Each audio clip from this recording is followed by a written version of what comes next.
Hi hello viewers, நான் உங்க PK வந்தாச்சு. Welcome to great Kirikalan magic show. So நேத்து ஒரே நாள்ல வந்துட்டு பார்த்தோம் அப்படின்னா திமுகவினுடைய மாஜி அமைச்சர்கள் 3 பேர் மேல நடவடிக்கை எடுத்திருக்கிறது அப்படின்றது. அவரை வந்து திருப்பி பார்க்க முடியுமா பார்க்க முடியாதா? அதுவும் அந்த டிஜே அந்த பாட்டு போடுறப்ப அவருக்குள்ள நடந்து வருவார்ல. திமுகவினுடைய அடிவயத்துல புளிய கரைச்சிருக்கு அப்படின்னு சொல்லலாம். அதுலயும் ரொம்ப முக்கியமா வந்துட்டு பார்த்தோம்னா திமுகவினுடைய முக்கியமான முகங்கள் அப்படின்னு சொல்லக்கூடிய ஏவா வேலு, செந்தில் பாலாஜி, அதை தாண்டி வந்துட்டு பார்த்தோம் அப்படின்னா அனிதா ராதாகிருஷ்ணன் அப்படின்னு சொல்லிட்டு 3 முக்கியமான முன்னாள் அமைச்சர்கள் என்ன விளையாட்டு காட்டுறாங்க, எப்படி எல்லாம் சோதிக்கிறாங்க. ஒரே நாள்ல தலைமறைவு, ஹாஸ்பிட்டல்ல அட்மிட், கைது அப்படின்னு சொல்லி பண்ணிருக்கிறதுனால தமிழக அரசியல் களம் பரபரக்க ஆரம்பிச்சிருக்கு அப்படின்னு சொல்லலாம்.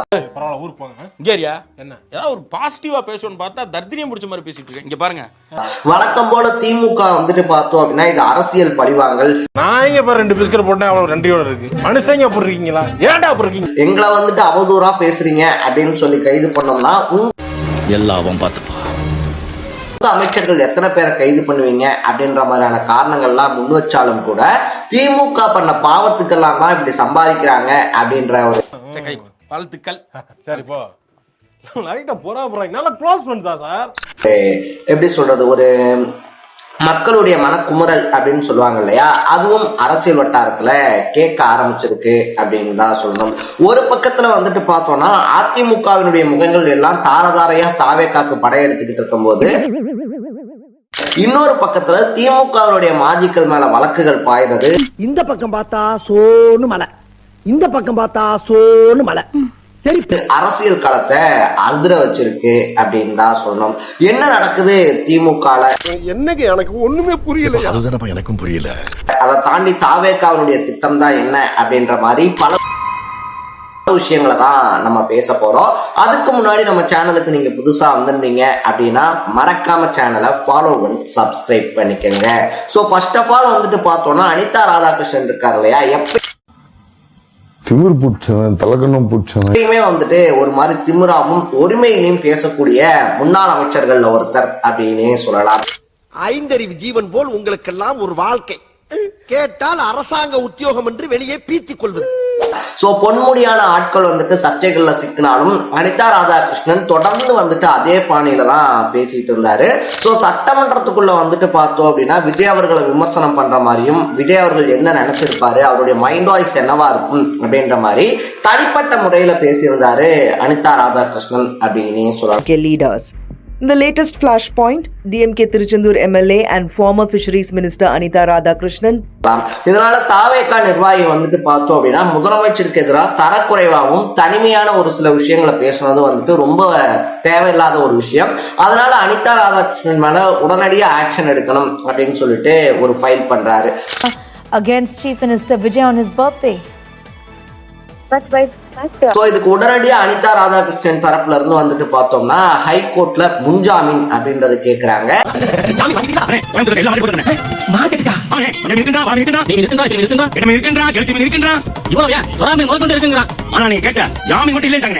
அந்த முன்ஜாமீன் மறுக்கப்பட்ட 90 நிமிஷம், அதாவது எக்ஸாக்டா 1.5 மணி நேரத்துலதான் ஆய்வுல இருந்து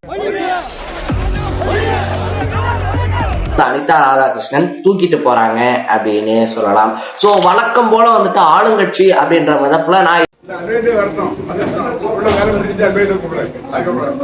நீங்க வேணா என் கார்ல வாங்க அப்படின்னு சொல்லி கேட்டதும், இவர் அவதூறு பேசி மாட்டினதும் கோர்ட் விசாரணைக்கு அப்புறமா என்ன தாவேக்கால என்னைய சொல்லி மிரட்டுறாங்க, நான் என்னைக்குமே திமுக காரன் தான் அப்படின்னு சொல்லி பிளேட்டை மாத்தி போட்டதும் ஏதோ கோமாளி மாதிரி ஏதோ என்னவோ பண்ணிட்டு இருக்கானம்மா அப்படின்னு, ஜோக்கர் மாதிரி அப்படின்னு. உண்மையிலே ஜோக்கர் தான். அரசியல் அரங்கத்துல சிரிப்பலையை தான் ஏற்படுத்தி இருந்துச்சு அப்படின்னு தான் சொல்லணும். சோ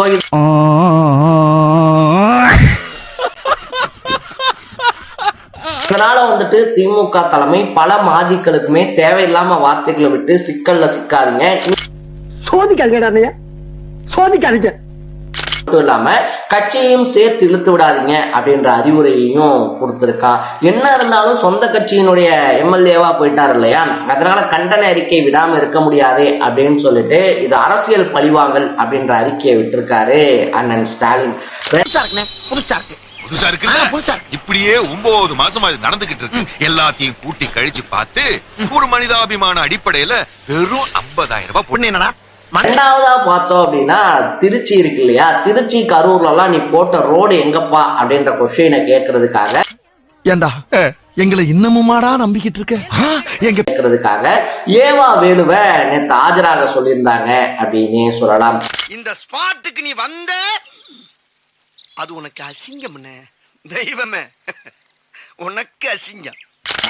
சோ இந்த லஞ்ச ஒழிப்புத்துறை சோதனை எப்போ வந்துட்டு பார்த்தோம்னா, என் வீட்டுல இருந்தெல்லாம் எந்த ஃபைலும் எடுத்துட்டு போல, என் வீட்டுல ₹1 கூட எக்ஸ்ட்ரா பணம் இல்லை அப்படின்ற மாதிரியான வீரவசனம் எல்லாம் பேசியிருந்தாரு ஏவா வேலு.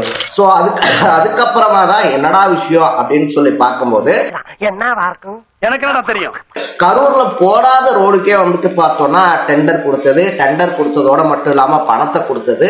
அதுக்கப்புறமா இந்த விஷயம் வெளியே வந்ததுக்கு அப்புறமா போலீஸ் பாதுகாப்போட வச்சு ரோடு போட முயற்சி பண்ணது அப்படின்னு சொல்லிட்டு அத்தனை அயோக்கியத்தனத்தையும் பண்ணியிருக்காரு வேலு. அதனால அத வேற ஞாபகப்படுத்திட்டீங்க, நெஞ்சமெல்லாம் பொண்ணு அறக்கு தம்பி. நேத்து வந்துட்டு சம்மன் அனுப்பி நீங்க ஆஜராகணும் அப்படின்னு சொல்ல, இல்ல எனக்கு வந்துட்டு உடல்நிலை சரியில்லை, அதனால நான் ஹாஸ்பிட்டல் அட்மிட் ஆயிட்டேன் அப்படின்னு சொல்லிட்டு கலைஞர் காலத்து டெக்னிக்கை நேத்து காமிச்சிருந்தாரு ஏவா வேலு.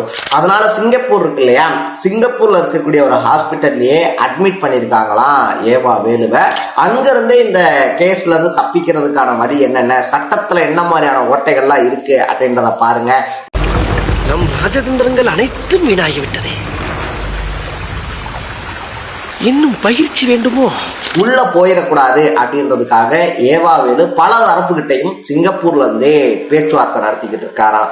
மூணாவது நம்ம கரூர் கதாநாயகன் அப்படின்னே சொல்லலாம். கரூர் வழக்குல ஆரம்பிச்சு அதுக்கப்புறமா பேண்ட்ல உச்சா போற அளவுக்கு பல வழக்குகள்ல மாட்டினாலும் உன் கதை முடிஞ்சது, நான் இன்னும் திருந்த மாட்டேன் அப்படின்ற மாதிரி அவன் இன்னும் திருந்தலமாமா. தொடர்ந்து ஆட்சி கவிழ்ப்பு இருக்கு இல்லையா, ஆட்சி கவிழ்ப்பு நடவடிக்கையில ஈடுபட்டு இப்ப கடலுக்குள்ள உட்கார்ந்து இருக்காராம் கதாநாயகன். சரி ஓகே, நீங்க தான் அப்படி பண்ணலையா, அப்ப நேரா வாங்க விசாரிக்கணும் அப்படின்னு சொல்லி கேட்டதுக்கு எங்க பேசிக்கிட்ட பார்த்தாவே உனக்கு தெரிய வேணாமா அவங்க தருவாங்களா தரமாட்டாங்களான்னு? இன்னும் பச்சை பிள்ளையா இருக்கேடா. இன்னைய வரைக்கும் செந்தில் பாலாஜி எங்க இருக்காரு அப்படின்னு சொல்லிட்டே தெரியல. ஒரு தரப்பு என்ன சொல்றாங்க அப்படின்னு சொல்லி பார்த்தோம்னா, அவர் கப்பல் வழியா போய் நடுக்கடலுக்குள்ள தஞ்சம் புகுந்துட்டாரு, ஏன்னா இங்கெல்லாம் இருந்தோம்னா தெரிஞ்சிடும் அப்படின்னு சொல்லிட்டு அவர் நடுக்கடலுக்குள்ள வந்துட்டு இருக்காரு. சோ முன்ஜாமீன்லாம் வந்துட்டு கேட்கப்பட்டிருக்கு, முன்ஜாமீன் கிடைச்சா மறுபடியும் நிலத்துக்குள்ள வருவாரு, இல்லைன்னா நீர்லயே தான் வாழ்க்கை அப்படின்னு சொல்லிட்டு சொல்றாங்க. இன்னும் ஒரு சிலர் வந்துட்டு பார்த்தோம் அப்படின்னா, அண்ணன் வந்துட்டு அரசியலுக்கு ஆயத்தமாகிக்கிட்டு இருக்காரு, எப்படியாவது ஆட்சி இருக்கு இல்லையா, ஆட்சியை கவிழ்த்து தலைமை கிட்ட நல்ல பேர் எடுத்துட்டோம் அப்படின்னா துணை முதலமைச்சர் பதவி கேட்கலாம் அப்படின்றதுதான் செந்தில் பாலாஜியினுடைய திட்டமா இருந்துச்சு. பார்த்து ஒரு மனிதாபிமான அடிப்படையில வெறும் 50,000 ரூபாய் பொண்ணு. என்னடா உங்களுக்காக நான் ஆட்சியவே கவிழ்த்து உங்களை முதலமைச்சர் ஆக்கியிருக்கேன், என்ன நீங்க துணை முதலமைச்சர் ஆக்க மாட்டீங்களா அப்படின்ற மாதிரியான கேள்விகளை முன் வச்சு தமிழ்நாடு அரசியல்ல துணை முதலமைச்சர், திமுகல துணை பொதுச் செயலாளர் அப்படின்ற பதவியெல்லாம் வாங்கிடலாம் அப்படின்றவரோட கனவுல மண்ணள்ளி போட்டிருக்கு தாவேகா கவர்மெண்ட் அப்படின்னு சொல்லலாம். அத வேற ஞாபகப்படுத்திட்டீங்க, நெஞ்சமெல்லாம் பொண்ணு அறக்கு தம்பி, மறக்க முடியல. சோ இன்னும் ஒரு சிலர் செந்தில் பாலாஜியை கைது பண்ணி உள்ள வைக்காம கரூருக்கு வரமாட்டேன் அப்படின்ற சபதத்தை விஜய் போட்டிருக்காரு அப்படின்னு சொல்றாங்க. ஒரு வாட்டி முடிவு பண்ணிட்டேன்னா என் பேச்ச நானே கேட்க மாட்டேன். சோ இது வந்துட்டு எக்ஸாக்ட் சினிமா மாதிரியே இருக்கு. செந்தில் பாலாஜி உள்ள போறதும், விஜய் இருக்கார் இல்லையா, விஜய் கரூர் மண்ணில் கால வைக்கிறதும் ஒரு விவரிக்க முடியாத ஒரு சூப்பரான சீனா இருக்கும் அப்படின்றதுனால செந்தில் பாலாஜி கைதுக்கு அப்புறமா தான் தாவேகாவுடைய தலைவரான விஜய் கரூர்ல காலடி எடுத்து வைப்பாரு அப்படின்னு சொல்றாங்க. எது எப்படியா இருந்தாலும் நம்ம முன்னாடியே சொன்ன மாதிரி திமுகவினுடைய 3 முக்கியமான முகங்கள் ஒரே நாள்ல கைது, தலைமறைவு, ஹாஸ்பிட்டல் அட்மிட் அப்படின்னு சொல்லி ஆயிருக்கிறதுனால கலக்கத்துல இருக்கான் அறிவாலயம். அடுத்து எந்தெந்த அமைச்சர்கள் மேல கை வைக்க போறாங்கன்னு தெரியலையே, அடுத்து நீயா நானா அப்படின்னு சொல்லிட்டு திமுக கழக நிர்வாகிகள் இருக்காங்க இல்லையா, பலருமே அவங்களுக்குள்ளேயும் பேச ஆரம்பிச்சிருக்காங்களாம். இன்னைக்கு அமைச்சர்கள் கிட்ட இருந்து ஆரம்பிக்கக்கூடிய இந்த கைது படலம் அப்படின்றது நாளைக்கு நம்ம கிட்டயும் வரலாம் அப்படின்றதுனால இங்க படுத்துற நிமிஷம்னால தாங்க முடியலையே, தலை வலிக்குதுடா. எல்லாத்துக்கும் ஆயத்தமாக தொடங்கி இருக்கான் ஸ்டாலின் ஃபேமிலி. எது எப்படியா இருந்தாலும் அதிமுகவை ஒண்ணும் இல்லாம பண்ண மாதிரி திமுகவையும் நிலகுலைய வைக்கணும் அப்படின்ற முடிவுல ஆதவ் அர்ஜுனாவும் ஆரோக்கியசாமி அன்கவும் இருக்காங்க அப்படின்னு சொல்றாங்க. சோ இந்த நிகழ்ச்சிகளை பத்தி நீங்க என்ன நினைக்கிறீங்க அப்படின்றத கமெண்ட் பண்ணிட்டு மறக்காம சேனலை ஃபாலோ பண்ணி சப்ஸ்கிரைப் பண்ணிக்கங்க. நாளைக்கு இதே மாதிரி இன்னொரு இன்ட்ரெஸ்டிங்கான வீடியோவோட சந்திக்கலாம்.